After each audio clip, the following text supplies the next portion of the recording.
Sejam bem-vindos a uma nova edição inédita do programa Zine Negócios, sempre com oferecimento do Sicredi, a sua cooperativa financeira que te trata com a individualidade que o seu negócio merece. E hoje eu vou bater um papo aqui com um cara que me chamou muito a atenção recentemente. Eu tive o prazer de recebê-lo em nossa sede para uma palestra para o time Zine Cultural e Uniticket, falando a respeito da gestão do tempo. Foi tão proveitoso, eu gostei tanto do conteúdo abordado que eu falei, preciso trazer esse cara no Zine Negócios para levar esse conteúdo para vocês. E aqui está ele, Nicolas. Seja muito bem-vindo, Nicolas. É um prazerão ter você aqui conosco, novamente nessa sala. Excelente, seu Zino. É um prazer imenso estar aqui. Zino é uma empresa que a gente admira muito há muitos anos e poder estar aqui com vocês é um grande privilégio. Massa. Vamos começar fazendo as perguntas mais simples possíveis para a gente poder ampliar o conhecimento da nossa audiência. Você faz parte do IEP. O que é o IEP? Legal. Nós somos uma empresa de educação e consultoria corporativa em estratégia, liderança e execução ágil. Ou seja, a gente dá treinamentos, palestras e consultorias para outras empresas no Brasil inteiro, ou ajudando elas a consolidar a sua estratégia, ou a desenvolver os seus líderes, ou ajudando elas a executarem mais e melhor. Então, basicamente, é um pouquinho sobre a gente. E você tem líderes em cada área, em cada competência dessa, uma para estratégia, outra para liderança, outro para execução ágil, ou todo mundo sabe um pouco de tudo e vai te ajudando ali a construir esses novos pontos de ignição para os empresários? Excelente. A gente tem um time de consultores internamente, né, de professores, consultores. A gente tem pessoas chaves em cada um desses pilares, né, de estratégia, liderança e execução, mas a gente tem muito também compartilhamento. Então a gente não gosta de uma pessoa ficar somente em um produto, porque a estratégia ela depende da liderança.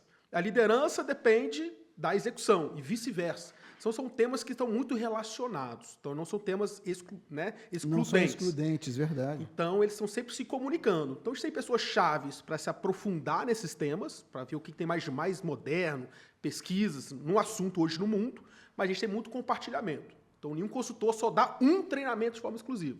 Eles podem estar se comunicando dentro desses temas. Sabe? Pô, bacana demais. E como que vocês vão para o mercado? Vocês são mais reativos, mais proativos? Como que vocês conseguem clientes? Legal, excelente pergunta. A gente tem alguns pilares de captação. O primeiro deles que a gente tem é divulgar o nosso produto. Eu acho que como consultoria corporativa, as pessoas precisam confiar no seu produto. Então a gente faz uma série de ações de marketing, eventos, e-books, marketing de conteúdo, que a gente chama, para divulgar quem a gente é. Então a gente busca se posicionar como referência no assunto, a gente vem estudando muito sobre eles, para captar essas pessoas. Nós também investimos também em tráfego pago, que é uma forma de captação. Hoje nosso foco está um pouquinho mais em Google, mas a gente navega em várias plataformas também, para captar esse cliente. E hoje uma coisa muito bacana, a gente já tem quase 8 anos de empresa, nós também temos uma rede de clientes fortes, né? Já atendemos mais de 200 clientes no Brasil. Então, a gente tem indicação desses clientes, um programa de indicação legal. Nós temos também muita fidelização, que é bacana, a gente tem compra de clientes. Então, a gente vai mesclando estratégias diferentes de captação para sustentar o crescimento do negócio. Bacana demais. E é um trabalho que funciona remotamente, online, ou ele é presencial e híbrido? Olha, Silvina, excelente pergunta. Nós começamos a essência da empresa presencial. Tá. Então, até 2020, praticamente todos os nossos treinamentos foram presenciais. E aí a gente montou toda uma metodologia de ensino, né? A gente é uma empresa de educação corporativa, baseado em experiências presenciais, em dinâmicas presenciais. Aí veio a famosa pandemia em 2020, e foi um momento desafiador que a gente teve que se adaptar. Né? Eu lembro que isso aconteceu, acho que em março, né? Que pegou mesmo a pandemia. Março de 2020. E aí a gente tinha vários treinamentos presenciais marcados, a agenda já para os próximos meses, e ficou aquilo, né? Parou tudo.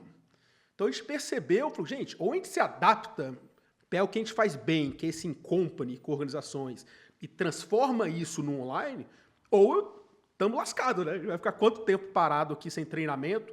Porque alguns cancelaram na época, outros adiaram, treinamento que estava marcado para abril. Falou, vamos marcar para setembro? A gente nem sabia que setembro ia estar aberto. O que ia acontecer, né? Então foi um momento bem complicado, bem desafiador, e a gente teve que adaptar a nossa metodologia presencial para o online. Porque a essência é a mesma. A gente ensina estratégia, a gente ensina liderança, a gente ensina as pessoas a executarem mais. Então, a gente pode passar esse conhecimento no online também. Lógico que tem algumas interações que no presencial é melhor. Isso é evidente. Algumas dinâmicas, experiências é melhor. Mas a gente conseguiu, sim, passar nosso conteúdo para o online. Várias dinâmicas que a gente faz no presencial, a gente conseguiu passar para o online. Hoje a gente tem o Zoom, tem Miro, tem várias ferramentas colaborativas que nos auxiliam nisso. Então, hoje a gente atende os dois. Tanto presencial, mas também o online. A gente gosta mais do presencial. Mas, às vezes, por questão de custo, então a gente tem empresa que tem gente que está no norte, outra no sudeste, outra no sul. Então, às vezes, é mais fácil fazer online e a gente tem metodologia legal para isso. Então, a gente foi se adaptando. Hoje em dia, eu diria que 80% dos nossos treinamentos são presenciais e 20% online. E, Nicolas, empreender é algo muito doloroso. Por mais que existam faculdades como administração, economia, pós-graduações, mas muitas das empresas que nascem diariamente no Brasil nascem de oportunidades que alguém se agarrou a elas. Sim. E aí, depois é que ele vai aprender que existe estratégia para o negócio dele, que existem OKRs, que existem uma série de metodologias para que ele possa ter um negócio mais saudável. Do ponto de vista do IEP, enquanto uma escola de negócios, uma consultoria que vai fazer com que o empresário possa ressignificar a gestão do próprio negócio. Perfeito. Como que são os passos iniciais? Como é que é o onboarding do cliente de vocês? É feito, vou trazer para a medicina, é feito uma anamnese para saber qual problema está doendo mais, aonde eu vou primeiro, ou vocês já têm uma cartilha que funciona e que ela é executada? Eu queria saber um pouco disso. Legal. Seu Ziro, o seu comentário foi perfeito, né? Empreender é sempre resolver outras dores. E no país como o nosso tem muitas oportunidades, né? Por isso que bastante. Então, empreender é basicamente isso. Eu acho que qualquer empreendedor ou empresa, ela precisa primeiro identificar a dor que ela está resolvendo. Então, não é sobre o produto. Eu vejo que algumas pessoas se perdem nisso. Tem um produto legal. Mas que dor que ele resolve exatamente? Com que proposta de valor? Como está indo para o mercado? Então, inevitavelmente, empreender é resolver dores. Qual dor, por exemplo, a nossa empresa se busca resolver? Hoje, você citou bem algumas faculdades, mas essas faculdades, na minha humilde opinião, muitas delas são muito desatualizadas. Sabe? Tem muito desatualizado. Então, não prepara a pessoa para o mundo real. Sabe? Tem muitas competências que o empreendedor precisa ter, ou um gestor precisa ter, ele não vai aprender isso na faculdade. Sabe? Então, você pega competências como liderança, saber lidar com pessoas. Que curso no Brasil que tem liderança no currículo? Mesmo de administração? Pouquíssimas. Sabe? Às vezes você tem até matéria de empreendedorismo, mas são pessoas que às vezes nunca empreenderam, que estão dando uma teoria muito ampla sobre o assunto. Então, as pessoas não têm essa capacidade. Então, empreender é resolver essas dores. Hoje a gente resolve essas dores. Só fazendo uma parte, ou seja, quem está na faculdade, está nos vendo ou ouvindo, faça estágio. Sim, busca estágio. Sem vai dúvida. lá, vai triscar o mercado. Exatamente. Vai ver de perto. Que é o mundo real. Que eu acho que tem uma diferença muito grande entre você conhecer o caminho e percorrer o caminho. Isso aí. A distância é muito grande. Então, você tem que vivenciar. Você tem que estar na vida real, entender os problemas. Aí que a gente consegue, de fato, desenvolver. Sim. E sobre a nossa organização, como a gente faz esse diagnóstico? Você falou muito bem. A gente precisa entender a dor do negócio. Todo mundo, toda empresa, toda equipe, ela quer estar executando bem, ela quer estar gerando resultado, quer estar gerando lucro. E a causa, às vezes, desses problemas que ela está tendo são diversas. Então, é importantíssimo você entender o que está travando a organização hoje, quais são os limitadores dessa organização, para a gente ter uma correção assertiva. Então, eu falo, a gente não resolve todos os problemas de gestão, obviamente, não resolve todos os problemas de liderança, a gente resolve todos os problemas de todo mundo. Então, antes de a gente até vender o nosso trabalho para algum cliente, a gente precisa entender, será que a nossa solução resolve de fato o problema dela? Porque se aí sim, se a gente ter esse entendimento claro das dores, aí logicamente já tem uma cartilha, né, muito clara, assim, o que a gente resolve, o que o nosso produto de fato tem ali que gera progresso para o cliente, aí sim faz sentido a gente evoluir. Tem que ter uma humildade corporativa, né? Exatamente. Percebeu, ali não dá para eu atuar. Exatamente. Seja franco com o seu cliente. Ali. Exatamente. E saber, eu acho que tantos clientes como a gente, ninguém sabe tudo, né? Ninguém tem respostas de tudo. E a gente, às vezes, precisa pedir ajuda. Então, apesar de a gente ser uma empresa de educação, a gente não tem todos os conhecimentos internos. A gente conta com o apoio de outras consultorias para nos ajudar. Sabe? A humildade de a gente ter, falar assim, eu preciso de ajuda, ela é essencial no mundo corporativo. Que nenhuma pessoa, empreendedor, ou gestor, ou qualquer estagiário que seja, tem todas as respostas. Então, sabe, a gente conseguir procurar ajuda, eu acho que é essencial. Isso aí. E esse método de vocês para buscar esse diagnóstico, em quantas fases, em quanto tempo ele é? Eu sei que as empresas vão variar de tamanhos e demandas, mas como é que vocês conseguem se organizar para estar no mercado oferecendo algo tão sensível? Legal, eu acho que excelente pergunta. Ela acontece em algumas fases ali internamente que a gente vai fazendo. A primeira delas é perguntas. Acho que a capacidade da gente fazer boas perguntas é essencial, sabe? A gente responder boas perguntas e aí a partir disso você vai entendendo quais são as dores, quais são as dificuldades. Então a gente tem uma conversa franca, a gente pergunta o que está acontecendo, a gente busca a sinceridade dos nossos clientes a partir dessas perguntas. A gente tem alguns testes que a gente faz também, que a gente desenvolveu nesses pilares, que ajuda a trazer um overview que está acontecendo. E aí a gente gosta de pegar tanto a opinião, às vezes, do gestor ali que está contratando a gente, mas de algumas outras pessoas também, é chave. Porque às vezes o gestor acha que o problema é a equipe já está reclamando de outra coisa. E às vezes não tem certo e errado. Os dois estão certos na sua perspectiva de vista ali, né? Então a gente busca pegar pesquisas, se embasar, fazer muitas perguntas, entender qual é a dor, para aí sim a gente ir para a solução. Então acho que isso que é a chave da gente entender. E normalmente o caminho mais usual para chegar até vocês são líderes que vêm buscar as soluções da IEP, ou acontece também de liderado, fala assim, gente, por favor, acorde a nossa empresa aqui. Acontece bastante também. A gente tem o que a gente chama, né, no marketing de personas. Personas é aquela pessoa que a gente tem como personalização ali de um cliente ideal. Né? Então a gente tem 3 personas principais hoje. O primeiro delas é uma analista de RH, ou alguém de RH, porque as empresas, naturalmente, boa parte delas, até as empresas maiores, ela tem um processo interno de treinamento e desenvolvimento, que é muito assertivo, né? A gente precisa estar desenvolvendo o nosso time. Então, muitas das vezes, a demanda chega via RH. Então, hoje a gente tem muito contato com RHs, a gente entende as dores do RH, o RH toca muita parte desses processos. Bacana. Então, primeiro é o próprio RH. A gente trouxe o nome lá internamente de Márcia, que era um cliente nosso. Então a gente gosta de trazer pessoas reais que a gente vê, né? Justamente para a gente criar essa conexão ali com o time, todo mundo entender com muita clareza. A segunda a gente chamou de Joaquim, que é um coordenador ali que a gente tem de uma área que está numa equipe que tem uma dor. Às vezes ali o Joaquim, que a gente chama, ele lidera ali 10, 15 pessoas. Ele viu muita demanda chegando, muita coisa acontecendo, o time não consegue funcionar. Então, a gente ajuda ele nessa execução, de traduzir a estratégia, desenvolver o seu time. Então, a gente ajuda muito esse Joaquim. E a gente tem uma terceira persona, que são os CEOs, sabe? Então, a gente são os CEOs de empresa, que às vezes tem uma demanda muito forte de estratégia. Então, a gente tem 3 personas principais. Mas, recentemente, nesse ano, a gente colocou uma quarta, que é justamente isso que você está trazendo muito bem, que é uma pessoa que às vezes não está liderando, ou não é do RH que faz o processo de contratação, mas tem interesse nesses assuntos que a gente trabalha. É uma pessoa que está no dia a dia sendo bombardeada com várias demandas e não sabe priorizar. E ela não sabe priorizar e muitas vezes ela vê que o seu líder também não sabe priorizar. Não é só ela que não sabe priorizar. Muitas vezes ela percebe que a empresa não tem uma estratégia clara. Sabe? A gente foi recentemente numa organização, a gente tem o costume de fazer isso, e aí a gente estava com uma equipe ali, X, e a gente falou, gente, deixa eu fazer uma pergunta para vocês. Tinha um líder da equipe e várias pessoas do time. Poxa, qual que é aqui, na visão de vocês, a estratégia do negócio? Era uma empresa tamanho médio. A gente falou, poxa, na visão de vocês, qual que é a estratégia do negócio? Sabe que foi boa parte das respostas? Não sei.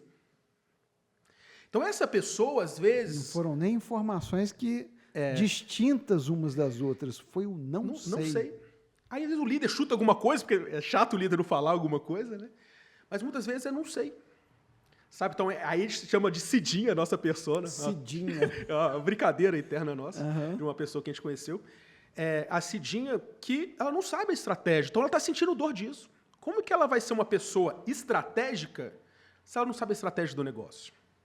sabe? Então, essas pessoas também estão com dores. Então, elas consomem os nossos materiais, né? A gente tem nosso marketing de conteúdo, então tem e-book, tem uma série de coisas. A gente está vendo um volume grande dessas pessoas chegando até a gente, porque estão com essas dores. Às vezes está tocando um projeto, mas ninguém capacitou essa pessoa, essa Cidinha, de como gerenciar bem o projeto. Sabe? Pô, pega um projeto legal, importante da empresa, como que eu gerencio isso? Muitas vezes não foi ensinado por ninguém.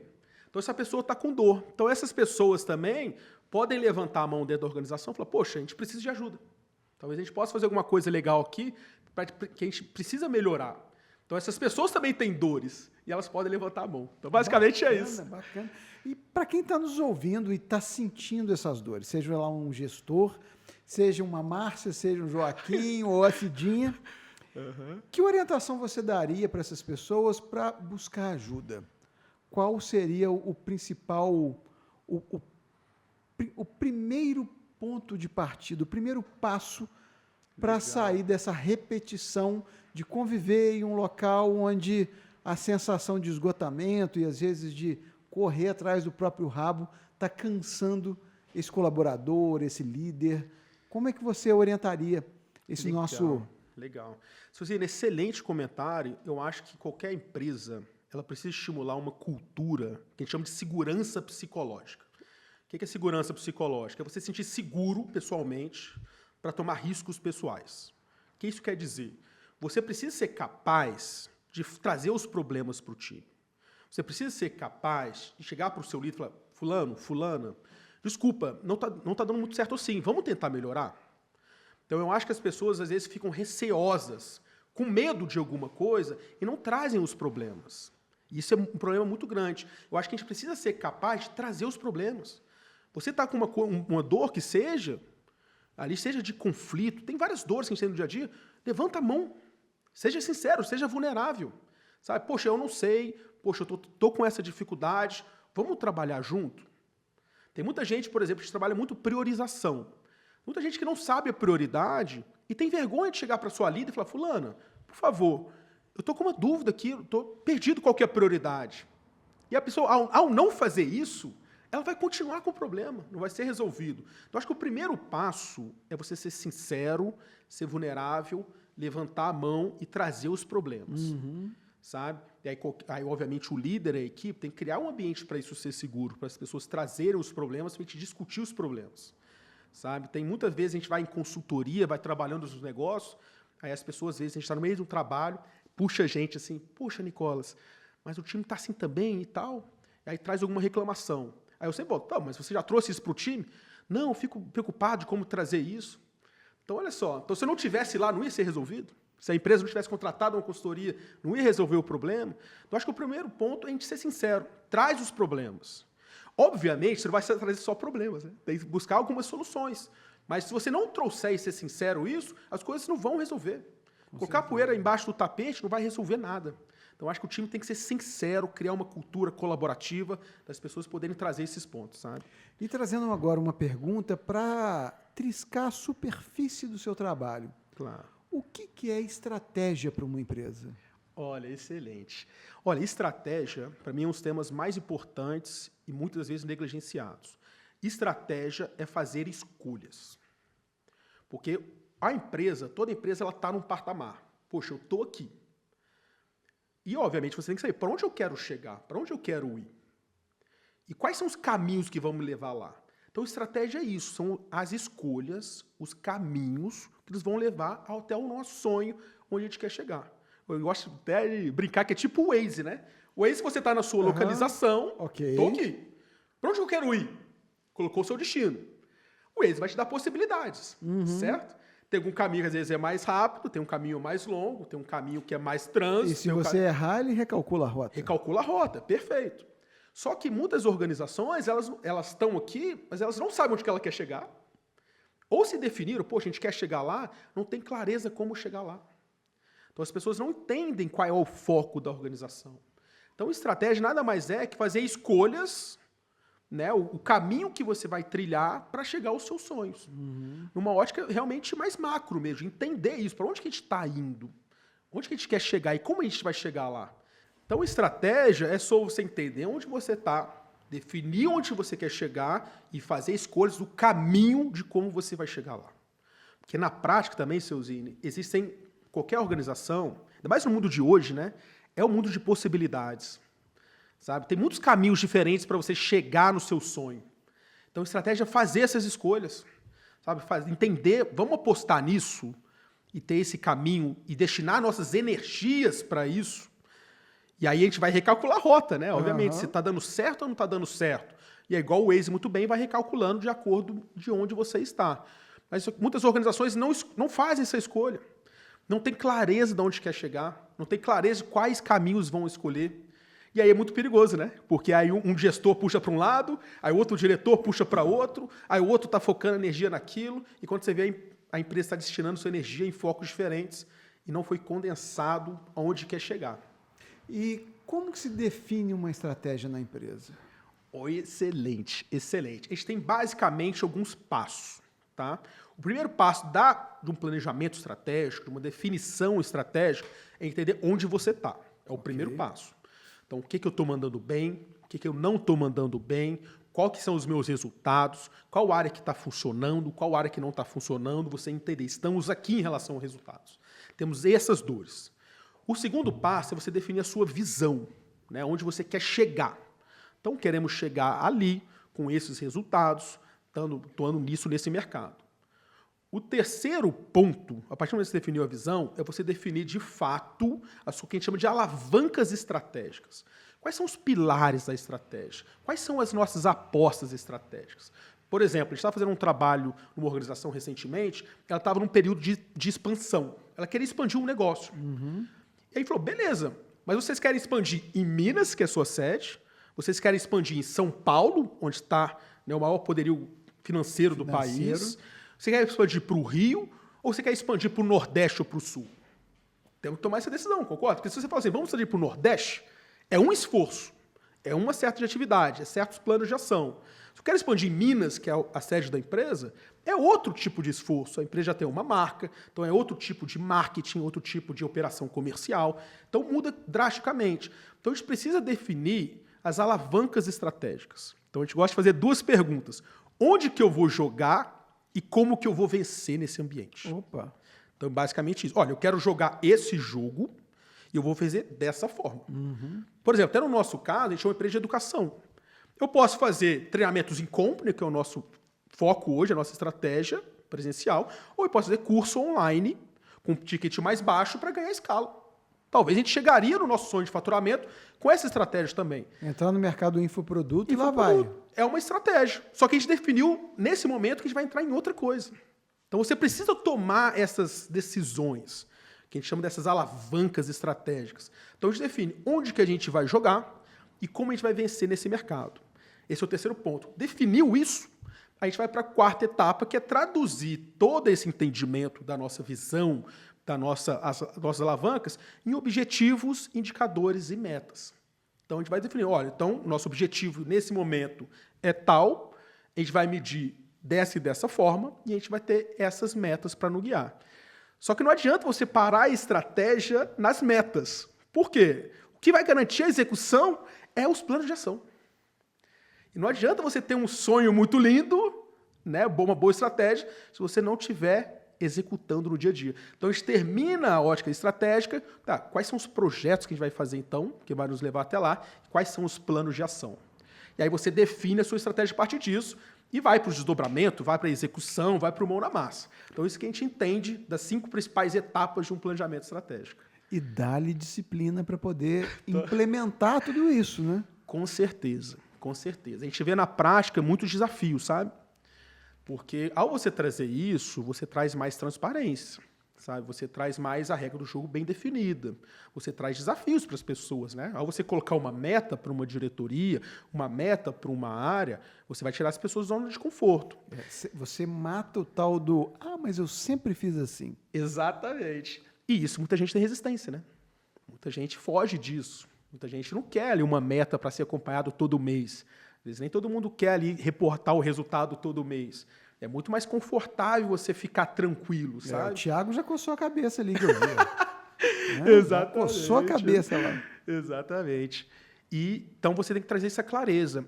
E o que acontece? A importância de definir uma boa estratégia. Porque a boa estratégia definida, você vai selecionar os indicadores que conversam com essa estratégia. Então, são os indicadores mais importantes. E aí você evita o que a gente chama de indicadores melancia. Indicadores melancia? O que é indicadores melancia? Me conta. É aquilo que por fora está verde, mas por dentro está vermelho. Então, tem muitas áreas que, quando você não tem a estratégia bem definida, muito clara, ela vai apresentar alguns indicadores que lhe interessam. Assim, isso aqui está bom, esse 1, 2, 3 apresenta o que está bom. Mas aquilo que é realmente importante, ela não apresenta. Entendi. Aquilo que é realmente que vai ser o divisor de águas no negócio, está em vermelho.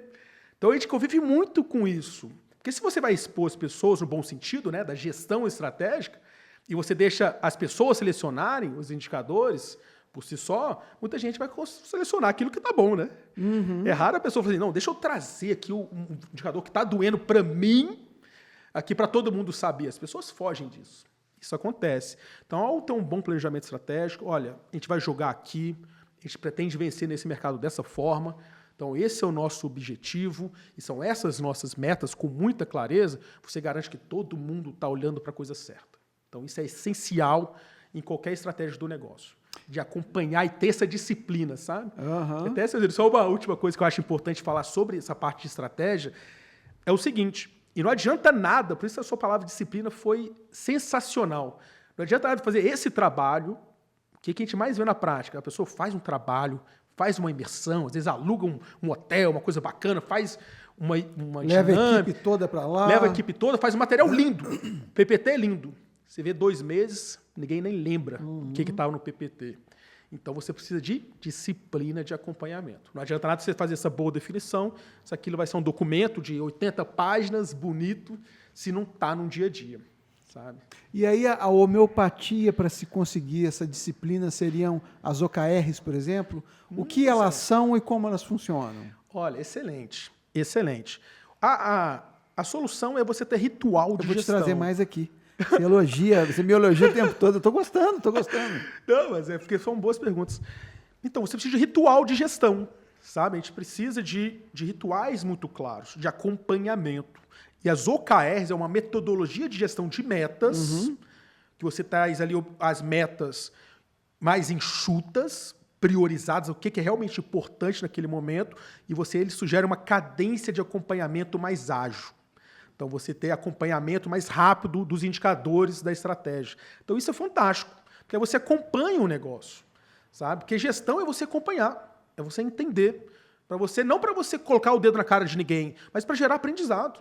Porque quando a gente coloca a estratégia, ninguém tem certeza, ainda mais no mundo atual, né? Ninguém tem certeza que tudo vai funcionar, tudo vai sair lindo conforme planejado. E tudo que funcionava até hoje pode não funcionar mais amanhã. Exatamente. Então, você precisa desse acompanhamento para corrigir a rota, para entender e gerar aprendizado, para você ter esse ritual de gestão. Então, as OKRs é uma metodologia fantástica e traz essa cadência mais ágil no acompanhamento das objetivos e metas. E, obviamente, você precisa também acompanhar os planos de ação. E toda empresa tem que inovar ou não necessariamente? Sem dúvida. Acho que todas as empresas no mundo atual precisam inovar. Por quê? A gente precisa entender onde inovar. Mas que é preciso inovar é sem dúvida. Porque hoje, no mundo atual, eu não conheço nenhuma empresa, não sei se vocês conhecem que está assistindo a gente, que tem uma vantagem competitiva duradoura. Ou seja, se eu continuar fazendo exatamente a mesma coisa, eu vou ter sucesso durante anos. Eu não conheço, no mundo que a gente vive de concorrência absurda e velocidade e tecnologia, não tem empresa que tem vantagem competitiva duradoura. Eu não conheço. Você pega a Google, por exemplo, apesar de ser uma gigante, ela é ameaçada por um monte de coisas. Então, a gente vê notícias, por exemplo, mais que a Google seja imensa, que agora o público mais jovem não procura as informações mais na Google. E no TikTok. Procura no TikTok. Então, quem diria que a Google está ameaçada? Então, você precisa entender que não existe mais essa vantagem competitiva duradoura. Ninguém vai ter uma estratégia durante anos, vai ser sucesso fazendo a mesma coisa. Então, inovar é mandatório hoje em qualquer negócio. Mas o importante é entender aonde inovar. Né? Acho que essa é a questão. E aí tem um exemplo que eu acho fantástico, que é a própria BIC. Opa, ela aí. Que é a famosa caneta BIC, né? Porque a BIC ela tem uma proposta de valor muito interessante ali da própria caneta, né? E você vê que a caneta Bic é igual há muito tempo. Então, a empresa não inovou? Inova, mas inova em novas linhas de produto. Isso. Então, a Bic ela tem uma série de produtos novos, que vão até isqueiro. O isqueiro Bic é um dos produtos que mais vende da empresa, que a caneta continuou gerando valor naquela forma do produto, ela achou novas linhas de produto para inovar. Mas você achar que vai continuar fazendo a mesma coisa durante muito tempo e não vai precisar inovar é uma grande ilusão no mundo que as coisas mudam muito rápidas, tem muita concorrência, a concorrência é literalmente global de soluções, né? A gente vê até o próprio Estados Unidos passando dificuldades, crescimento da China, da Ásia, da Índia. Então a gente tem um mercado muito competitivo e é difícil imaginar uma empresa se sustentando no longo prazo sem inovação. E para isso, ela tem que estar muito atenta a tudo o que está acontecendo dentro dela e fora dela. Sem dúvida. E mais do que estar atenta, não basta só atenção se ela não tiver agilidade. Sem dúvida. E aí a gente parte para uma outra coisa que dói para todo empreendedor, que dói para todo mundo que está numa empresa, que é ter uma gestão ágil das coisas. É poder emplacar uma mudança no tempo e no prazo que ela se faz necessária. Então, eu gostaria de saber que tipos de ferramentas o empreendedor pode ter, as equipes podem ter, para ganhar em algo que pode ser o grande diferencial dela no mercado, que é a agilidade. Seu Zine, olha, que boa pergunta, porque execução hoje, para mim, é a principal dor que todos os negócios têm. Sabe? Eu acho que as pessoas estão falhando bastante em execução. Sabe? Eu até vi um estudo recentemente sobre isso, antes de responder a questão das ferramentas, que boa parte das empresas que ficaram no meio do caminho, que às vezes você vai em palestra de inovação, você vê, né? O Kodak ficou no meio do caminho, o Blockbuster foi no meio do caminho, e aí fizeram um estudo fantástico para entender o que aconteceu com essas empresas. Elas não quiseram inovar? Então, elas ficaram no meio do caminho, comeram só mosca? Algumas, sim. Mas boa parte dessas organizações... Crença limitante? Bom, isso não vai acontecer. Exato. Alguns, sim. Mas boa parte, eu vi um estudo mostrando isso, que boa parte tentou mudar. Elas tentaram. Se você analisar a estratégia dessas organizações na época, que elas começaram a ficar para trás, elas tentaram mudar. O que foi o problema? Execução. Não foram ágeis o suficientes para executar a tempo e caíram em disrupção. Porque quando você pega o corpo gerencial dessas organizações, que ficaram, pega Kodak, Blockbuster, era gente formada em Harvard, era gente formada em MIT, Sim. Oxford, brasileiros, tem muita fuga de cérebro, muita gente boa do Brasil nessas organizações, e elas tentaram mudar. Elas tiveram dificuldade na execução.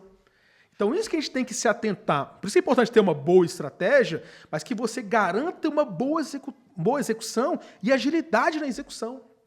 E aí, quando você fala de agilidade na execução, você precisa ter toda uma estrutura dentro da organização, com a cultura correta, com o sistema e a governança correta e com boas metodologias para executar.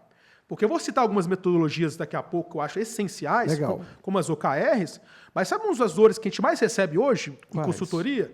Que boa parte da empresa é travada para uma outra área do lado dentro da organização. Como assim? Por exemplo, eu trabalho numa área X, para executar meu trabalho, meu projeto específico, eu preciso de uma informação de outra área, só que essa informação não é prioridade para outra área, então ela demanda me enviar essa informação e atrás do meu projeto, e aí isso vai acontecendo em cadeia nas organizações, então a colaboração entre áreas é muito ruim. A colaboração entre áreas é péssima. Então não existe uma governança na empresa para que a colaboração aconteça. Então, para a gente fazer realmente uma execução ágil, a gente precisa da mentalidade correta das pessoas, mentalidade de focar no cliente, mentalidade de executar com agilidade, mentalidade de a gente priorizar aquilo que é o mais importante, mentalidade de colaboração, de aprendizado. Isso é cultura, porque esse é um dos pilares. Junto com essa cultura, aí sim a gente vai colocar boas metodologias, e as metodologias que eu mais gosto são as metodologias ágeis, que são bem famosas no mercado. Tem as OKRs, que a gente citou aqui mais cedo, que é uma metodologia mais ágil de gestão de metas. Tem o Scrum, que é a metodologia de gestão de projetos ou rotina mais ágeis. Tem o Kanban. Tem várias matrizes de priorização, que são metodologias eficientes que vão te ajudar. Mas isso só vai funcionar se tiver a governança correta. Como que as áreas colaboram dentro da sua organização? Isso está claro? E não adianta, e é o que a gente mais vê, a pessoa vai e contrata uma palestra, aí vai um cara ou uma mulher foda, dá uma palestra motivacional, gente, vocês têm que colaborar, têm que focar no cliente e tudo mais. Porém, não foi discutido como que isso vai acontecer. Isso que é a governança. Como que o time vai colaborar? Isso está claro? Porque se não tiver isso claro, uma palestra motivacional, você pode sair animado, mas 3 dias depois você está com os mesmos problemas de antes, com a mesma forma de trabalhar de antes, com as mesmas, todas as estruturas de antes, então não vai funcionar. Então a gente precisa construir uma estrutura que favoreça a execução, com a cultura correta, com boas metodologias e a governança ali certa, para que aí sim a coisa flua. Então, para quem está nos assistindo, até faço algumas perguntas para ajudar nesse processo. Vai lá. Como que seu time hoje colabora entre áreas? Isso está bem definido? Como que seu time prioriza as demandas do dia a dia? Está claro o que é prioridade? E aí, está clara a prioridade da organização para cada um não puxar para o seu lado? Está bem claro isso? Sabe? Então, esse é um ponto importante discutir. As pessoas conhecem bem e trabalham em prol do cliente? Ou cada um está trabalhando pelo seu umbigo, né, desconectado do cliente? Então, essas são algumas perguntas que a gente gosta de fazer para que as pessoas criem uma estrutura que favoreça a execução. Então, tomem cuidado com a execução, porque ela pode matar um sonho, uma estratégia bem legal, que as pessoas, de fato, não conseguiram executar ali na hora.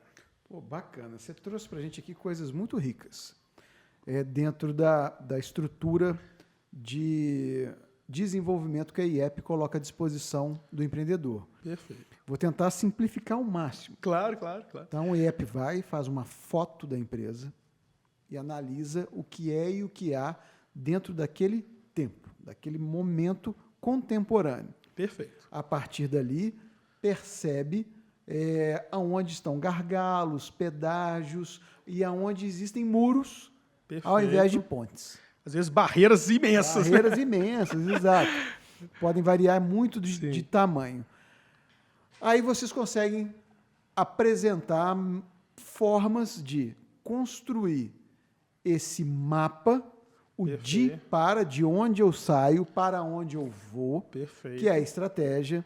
Apresentam oportunidades de gestão para conseguir alcançar esses objetivos, Perfeito. ainda que precisem mudar de rotas.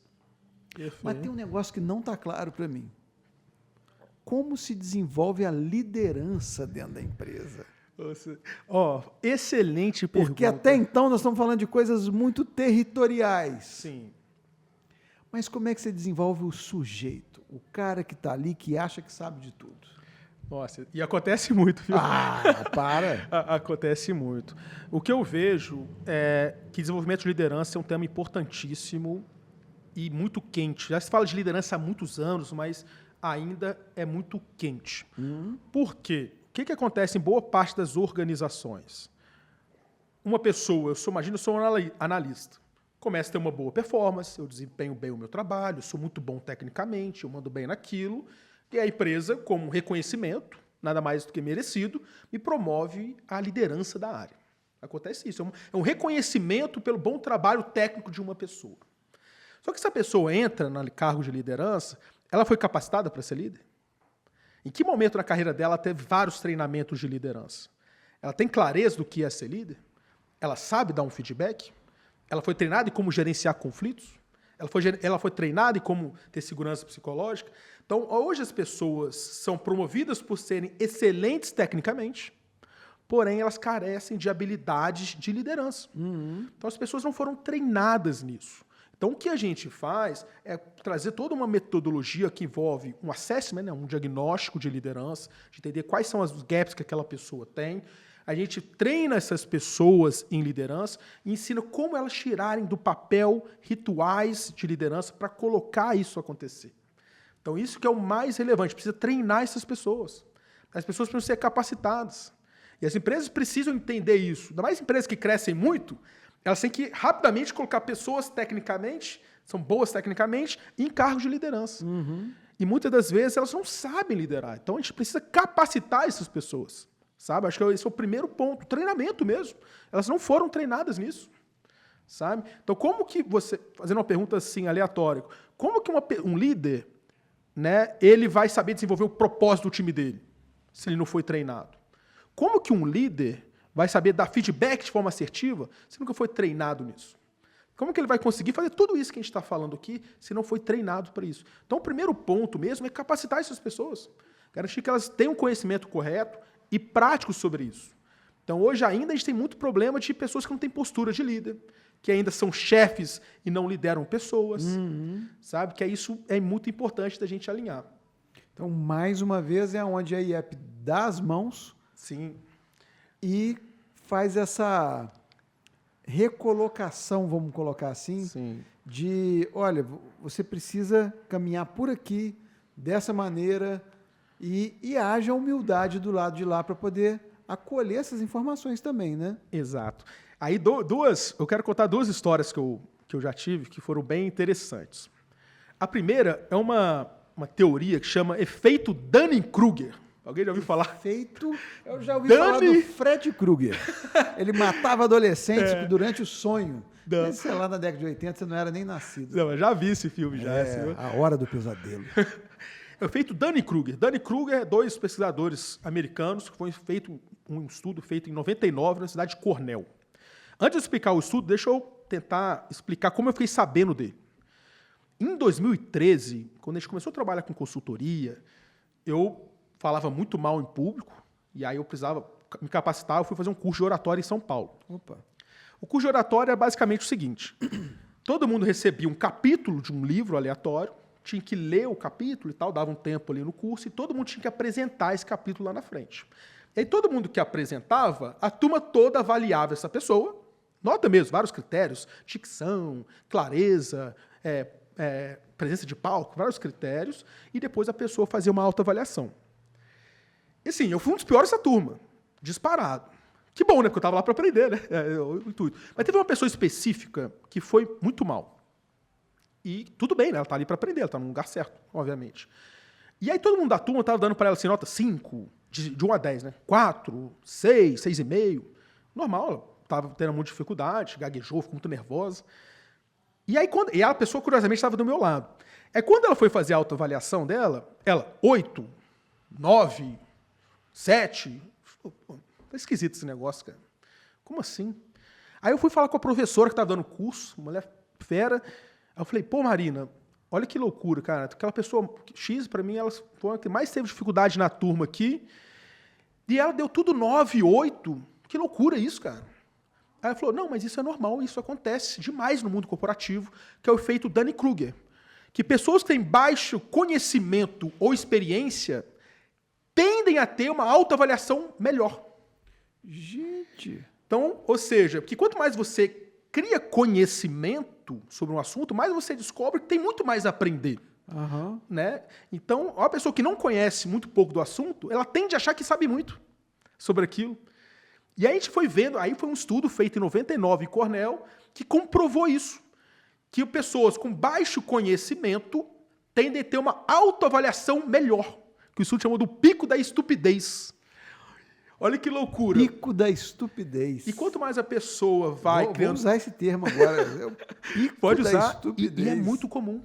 Então a gente faz, né, diagnóstico de liderança e geralmente líderes piores avaliados pelo seu time tendem a ter uma autoavaliação melhor. Olha que loucura isso, né? Líderes mal avaliados pelo seu time tendem a ter uma autoavaliação melhor. Anota esse corte aí, Matheus. E aí, isso é super interessante de ver. Então, as pessoas acham que estão liderando bem, né? Elas não conhecem do assunto, elas nunca tiveram repertório, às vezes até pouca experiência em outros negócios. Então, elas acham que estão liderando bem, mas, na verdade, não estão. Então, a gente precisa trazer o quê? Repertório, a gente precisa trazer treinamento, a gente precisa trazer exemplos, a gente tem que trazer dinâmicas para as pessoas vivenciarem os seus desafios e perceberem que tem muito a melhorar, e aí você vai desenvolvendo as pessoas, isso é muito importante. E uma segunda história que eu queria compartilhar com vocês, que eu acho fenomenal, eu fiz um programa de desenvolvimento de líderes nos Estados Unidos, um tempo atrás, isso foi em 2014, e quando você chegava nesse programa, no primeiro mês, eles te davam um projeto para te desafiar. Era um projeto super simples. Então, o projeto que eu recebi quando eu entrei nesse programa era o seguinte: olha, aqui na universidade que eu estava, eles estão precisando de ajuda num laboratório X de engenharia, e aí eu precisava, em um mês, arrecadar $5.000 em rifas para ajudar o laboratório. Então foi assim, o pessoal chamava de Nick lá: Nick, você tem um mês para juntar o time do programa, era 15 pessoas, para vender $5.000 em rifa. Em rifa. Se vira. Era assim, né? Se vira. Quero testar a sua liderança. Aí o que eu fiz? Na época eu tinha acabado de ler os livros do Falcone. Aí eu peguei 5.000 e falei, poxa, um mês ali, 4 semanas, então é 1.250 por mês. Eram 15 pessoas, então dava X dólares por pessoa por semana. Eu fiz todo um desdobramento de metas. Ok. Perfeito. Cada um tem que vender tanto por mês. Eu estava tão empolgado nesse programa que eu fiz uma cartilha de como vender rifa. Meu Deus do céu. É uma das cartilhas mais ridículas que eu já fiz, mas como vender rifa. Eu fiz essa cartilha, estava empolgado com o projeto.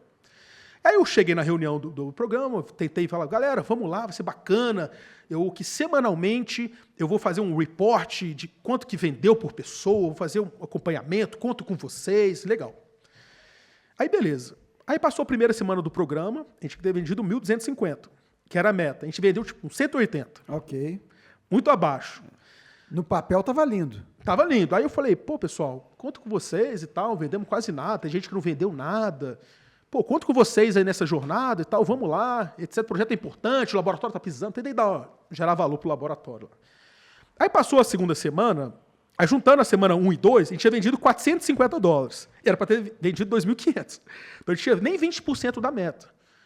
Aí eu fiquei decepcionado, falei, pô, galera, vamos lá e tal. Tava assim, decepcionado. Aí eu fui falar com o diretor do programa, que é um cara que chama Bruce Durantz. Falei, pô, Bruce, olha que loucura, né? A mentalidade que eu cheguei na conversa. Falei, pô, Bruce, você está acompanhando as reuniões lá, pô, tentei gerar um valor para o projeto, tentei gerar um puto valor da importância daquilo, do laboratório, que é show de bola e tal, acompanhando semanalmente o resultado, trazendo para o pessoal. Aí o que eu falei para ele, olha que loucura, eu não sei se o pessoal está me boicotando porque eu sou brasileiro, o que está acontecendo, mas o pessoal não tá me apoiando. Olha como eu cheguei na reunião. O pessoal está me boicotando porque eu sou brasileiro. Essa era a minha tese que eu cheguei para a reunião com o cara. Aí ele virou para mim e falou assim, pô, Nicolas, legal. Chamava de Nick, né? Pô, Nick, legal, mas qual a diferença entre liderança e gestão? Ele voltou com essa pergunta. Eu nem lembro o que eu respondi, mas eu lembro da resposta dele. Aí ele falou assim, legal, deixa eu entender uma coisa. Aí ele começou a falar o nome das pessoas. Por que o Brian não vendeu nada? Eu falei, não sei. Por que a Rebeca não vendeu nada? Tinha me chamado Rebeca lá. Não sei. Por que fulano não vendeu nada? Não sei. Então você é um ótimo gestor. Você tem um plano de metas, você tem um plano de ação, você tem ali um manual de como vender rifa, mas você não sabe a dificuldade do seu time. Então você é um ótimo gestor, mas você é um péssimo líder. Isso foi em 2014. Aí foi aquele feedback borrada. Soco no queixo. Só que um dos feedbacks mais importantes que eu recebi. Porque eu tinha tudo o plano, eu tinha um manual de como vender rifa. Olha que interessante. Mas eu não sabia a dificuldade do meu time. E aí ele falou assim, olha, se você quer ser um líder de verdade, você conecta com pessoas. Como você vem aqui com vitimismo na conversa comigo, que o pessoal não está... Ele deu feedback duro mesmo. Vitimismo que a pessoa não está vendendo porque você é brasileiro, se você nem conversou com a pessoa para entender a dificuldade dela. Se a pessoa do seu time não está performando, você vai reclamar ou você vai ajudar a pessoa no 1 a 1? Então, se você quer ser um líder de verdade, se conecta 1 a 1 com as pessoas. Conversa, liga para ela. Chama ela para vender junto rifa com você, para ir na rua, 1 horinha. E aí eu fiz isso. Aí eu liguei para todo mundo individualmente. O inglês era, assim, fala mais ou menos, meio arranhado, estava pouco tempo lá nos Estados Unidos. Comecei a ligar para as pessoas. Pô, fulano, tudo bem? Você viu a apresentação lá? Você está precisando de ajuda? Então, ao invés de eu chegar dando esporro, que eu acho que muita gente faz, ele falou, poxa, eu vi lá que você está tendo dificuldade, você quer uma ajuda? Quer que eu vou com você na rua? O que eu posso fazer para a gente melhorar esse resultado? Aí foi outro nível de resposta. Porque liderança é isso. Gestão, né, estratégia também, é clareza, é meta, é projeto, é acompanhamento, é isso. Isso é gestão. Mas liderança é pessoas. Liderança é como você tirar o melhor do seu time. É como você vai influenciar a pessoa para dar o seu melhor e aí sim a gente atingir os nossos resultados. Então, para mim, esse é um ponto importante. Porque algumas pessoas que são boas tecnicamente, são promovidas a um cargo de liderança, que ela acha que o sucesso é gerenciar bem o que ela gerenciava antes, que é a parte técnica. Mas o que a gente precisa gerenciar agora são as pessoas. E você lidera pessoas. Você incentiva pessoas. Então, ensina como fazer isso. Porque o seu sucesso passa de ser só seu. E o seu sucesso como líder é possibilitar que as pessoas à sua volta vão ter sucesso. Então, é menos eu e mais os outros. E essa mudança de mentalidade muita gente não tem. E é isso que a gente ajuda com os treinamentos, com os programas, a trazer esse repertório, trazer essa reflexão, fazer um diagnóstico legal, porque as pessoas foquem em pessoas. Porque ambos são importantes. E uma vez me perguntaram, o que é mais importante, gestão ou liderança? Os dois. Um líder que não sabe o que tem que fazer, que não sabe o que é prioridade, não sabe onde quer chegar, vai ter dificuldade. Mas um excelente gestor que não tem as pessoas do seu lado motivadas, engajadas e felizes, também não vai conseguir atingir o seu sonho. Então, os dois se complementam. Então, por isso que a gente trabalha até com esses pontos, porque a liderança complementa a gestão. E a gestão complementa a liderança. Os dois juntos, a gente tem resultados excepcionais. Pô, que aula, hein, cara? Sensacional. E você me faz muito pensar também em uma marca que nos apoia há bastante tempo, que é o Sicredi. Legal. Que eles... a experiência que a gente tem, diferente de um banco tradicional, onde a gente é apenas mais um, ali é apenas um número de conta, eles conseguem nos ouvir e saber diretamente da gente qual é a demanda que a minha empresa tem do ponto de vista seja da execução de um boleto, seja de um empréstimo, de capital de giro, e inverte a lógica tradicional do banco. O cooperativismo financeiro, ele busca entender o que você precisa e faz com que você saiba o que ele tem, para você acessar quando demandar. E fora isso, o acesso ao gerente, que é muito mais prático, é muito mais eficiente, e você tem a possibilidade ali de criar de forma mais eficiente novas estratégias para o seu negócio dar certo. Excelente. Soziro, é até curioso, porque eu sou cliente Sicredi também. Então, o que você está falando é super verdade, e eu apoio muito o cooperativismo por causa dessa mudança de mentalidade, sabe? De você estar junto. Parece que a pessoa está se importando com você. Você não é só mais um número. É isso. Então, eu participava de alguns bancos tradicionais antigamente, tanto na pessoa física quanto na jurídica, e eu gostei muito do modelo cooperativismo, que é um modelo mais humano. Eu acho que a gente precisa disso, as pessoas são mais próximas. Você vira sócio ali, né? Querendo ou não. E ainda tem resultado das sobras no final do ano. Exatamente. Então, eu sou fã, eu sou cliente, inclusive, curiosamente. Aí, ó, coisa boa. Vamos aproveitar agora e engatar aqui a nossa reta final do nosso programa. O bate-papo está ótimo, mas eu preciso te fazer aqui as perguntas cretinas do nosso programa, Opa, tá? Vamos lá. Falhou, tá falhado. Não se falha mais nisso. Qual foi o maior erro que você já cometeu à frente do IEP ou da sua carreira e como que você lidou com ele? Olha, excelente pergunta. Eu consigo pensar em dois aqui, principais. O primeiro deles é o seguinte, eu acho, a gente já tentou algumas iniciativas de inovação aqui na empresa, sabe? De tentar inovar, de produto novo. O que eu percebo que foi um erro muito grande? Você não pode misturar as mesmas pessoas que estão fazendo parte da operação, que é você está lidando com eficiência, de entregar aquilo que você prometeu, com grandes projetos de inovação. Porque o tempo da pessoa é limitado. A gente chama isso de motor 1 e motor 2. É uma referência que o Sandro Magaldi e o José Salib Neto utilizam muito.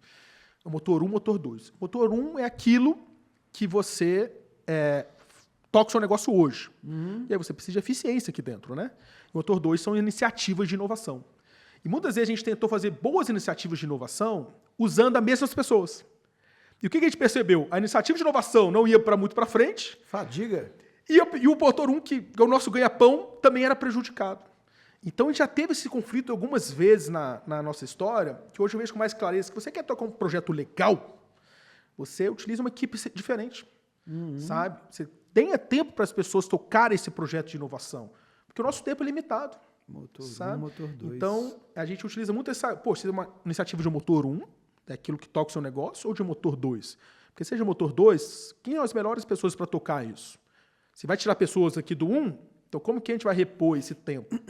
Então, a gente já misturou isso algumas vezes, a gente viu que nem o 2 funcionou tão bem, e o 1 ficou meio capenga. A gente teve que dar uma volta, depois, enfim. A gente já teve alguns erros assim na nossa história, que foi bem interessante de aprender. O segundo erro que eu vejo, que a gente já cometeu várias vezes na história, algumas vezes, é a questão de recrutamento. Sabe, a gente, às vezes, tinha alguma pressa para contratar algumas pessoas, e aí a gente contratava alguém de qualquer jeito, sabe? Eu tenho uma recomendação aqui. Tu chama para o time. Tiro no pé. A gente já fez muitas contratações ruins na nossa história, com pressa de contratar rápido. Aí a pessoa não tinha um fit cultural, a pessoa não tinha uma clareza, a pessoa não estava ali, às vezes, nem sofreu no processo seletivo para sentir que é um ganho, né? Tá ali dentro. Então, isso já foi um problema. Então, eu falo para todos os gestores, empreendedores, tomem muito cuidado com o recrutamento, sabe? Porque você contratar uma pessoa errada, você gasta seu tempo de treinar, você gasta muita energia, depois vai ter que trocar, vai ter um retrabalho danado. Então, isso é um grande desafio. Tome muito cuidado para recrutar as pessoas certas, que é certas para o seu negócio, que tem a sua cultura. Então, eu diria esses 2 erros aí que vem na minha cabeça nesse momento. Boa. Vamos agora para a nossa segunda. Indique um livro, filme ou série que tenha sido inspirador para a forma como você lida com os seus negócios ou empreende no seu dia a dia. Olha, legal. Um livro que foi muito importante para mim na época que eu comecei a empreender foi O Sonho Grande, né, do Jorge Paulo Lema e o seu sócio, que ele traz essa questão de você sonhar grande, sonhar pequeno e grande dá o mesmo trabalho. Então, eu acho que nós empreendedores, a gente tem que ter uma automotivação, né? Você tem que estar se automotivando. Então, você buscar essas referências, eu acho muito legal. Então, O Sonho Grande foi um livro que marcou bastante. Um livro que influenciou muito a nossa forma de empreender, até ensinar, é a Estratégia Adaptativa, que é fantástico, que mostra como você precisa adaptar a estratégia rápido do seu negócio no mundo dinâmico, com muito foco em cliente, que eu acho muito, muito legal também. Eu já vi, não é um filme exatamente, mas já vi um vídeo do Steve Jobs, que eu achei ele fantástico. É um vídeo de 1 minuto, que ele fala o seguinte, olha, e ele é novinho, quando ele acabou de fundar a Apple, ele fala o seguinte, olha, tudo que você usa hoje, de tecnologia e tudo mais, foram feitas por pessoas que não são mais inteligentes que você. E quando você descobre isso e coloca a mentalidade certa, você percebe que você pode criar coisas novas, você pode mudar a forma de pensar e você pode construir as suas próprias coisas. Porque o que você usa hoje é feito provavelmente por uma pessoa que não é mais inteligente que você. Então vá lá e faz. É um vídeo de 1 minuto e meio, 1 minuto e 20, sei lá, que me marcou muito. Bacana. Sabe? Que tudo que a gente usa, olha o que a gente vê. Lógico que tem pessoas fora de série, mas boa parte são pessoas como a gente. Pessoas normais, pessoas que se dedicaram, né, toparam sofrer o caminho do empreendedorismo, que pessoas que não necessariamente são mais inteligentes que a gente. E se a gente encara dessa forma, fala, poxa, eu posso construir coisas que as pessoas vão utilizar. Então, esse vídeo daí foi muito marcante também. Matheus está até emocionado ali. Excelente. Cite para mim até 3, no máximo 3 empreendedores locais que você admira e gostaria de me indicar para ter esse bate-papo bacana igual a gente teve aqui hoje. Fantástico. 3 que vem na minha cabeça aqui rápido. Primeiro, o Renato, que é o CEO da Viva Eventos. Renato. É um cara muito, muito fantástico e eu tive o prazer de estar lá com a Viva em alguns trabalhos e perceber que a cultura que eles criaram é uma cultura sincera e vibrante. Então, conseguiu construir uma coisa genuína. Esse é um lema da cultura que é Viva a Felicidade, que você vê que as pessoas vivenciam isso. Sabe? Então, é genuíno. Então, como ele construiu uma empresa, uma cultura forte o suficiente que sustentou o crescimento da empresa, eu admiro muito o que eles fizeram, a gente teve muito como referência. Uma segunda pessoa que eu admiro muito, é uma parceira nossa, que já ensinou muito pra gente também, é a Raquel da Reserva. Raquel da Reserva. É uma pessoa fantástica, uma pessoa que eu admiro demais também. E eles fazem muito parte de treinamento, mas sobretudo de RH de empresas. E estão aí no Brasil inteiro. Bateram quase 50 milhões de currículos na base dele no Brasil. Qual o sobrenome da Raquel, você lembra? Raquel Oliveira. Tá. Eu acho que é a Raquel. Se não for, a gente já pede desculpa aqui agora. Exatamente. É isso aí. É a Raquel e a Carla, né? Tá, são as duas sócias. Eu tenho mais cuidado com a Raquel, mas as duas estão juntas e são fantásticas. Então, como eles construíram isso, como fugiram da barreira, às vezes, local de fora para estar no Brasil inteiro, eu acho muito legal esse processo. E um terceiro empreendedor que eu gosto muito é o Rodrigo, lá da Guiando. Hoje o Rodrigo até saiu, né, como CEO da Guiando, tá o Lucas, então qualquer um dos dois são fantásticos. E a Guiando é uma empresa fenomenal, de Juiz de Fora, que atende as maiores empresas do Brasil inteiro. Então, só tem cliente grande, eles são uma solução. Ali começou com uma solução de telecom, hoje já expandiu, vendiu parte do negócio deles para outra empresa lá em Santa Catarina, então cresceram muito. E eu aprendi muito com eles, tive o prazer de ter bastante contato. Como eles sustentaram esse crescimento, como Grande foi Rodrigo, gente finíssima. Então, os dois são muito feras. Qualquer um dos dois que vier aqui vai dar show. Eu admiro bastante eles. Então... Massa, massa. Ô, Nicolas, muito obrigado por esse bate-papo. Não sei se foi um bate-papo, se foi uma aula. Sei que foi muito divertido, muito enriquecedor para todos nós e que sirva aí ao propósito do Zine Cultural, Legal. Que é transformar as pessoas, inspirar as pessoas a empreender cada vez mais. Então, foi um bate-papo muito inspirador, Que bom. Alinhado ao nosso propósito aqui. Muito obrigado. Valeu a sua participação. E para você também que nos assistiu, agradecer você que assistiu o programa todo, você que assistiu um corte aqui no Instagram e também a quem está nos ouvindo através do Spotify. Muitíssimo obrigado. Lembrem-se de seguir o Zine Negócios também no Instagram e as redes sociais do IEP e a sua? A minha é Nicolas Gifone, Okay. Gifone com 2 Fs. Está em tela aí. Ótimo. E do IAEP, IAEP Educacão. IEP do Cacão. Muito bom. Ótimo. Meu amigo, muito obrigado. Zine, eu que agradeço, foi E um prazer. Espero que tenha sido rico aí para quem está assistindo a gente ou escutando a gente. É isso. E continue assistindo o Zine, que faz um trabalho incrível aqui em toda a região, Brasil como um todo. Prazer em colaborar com vocês. Tamo junto. Muito obrigado. Obrigado a vocês.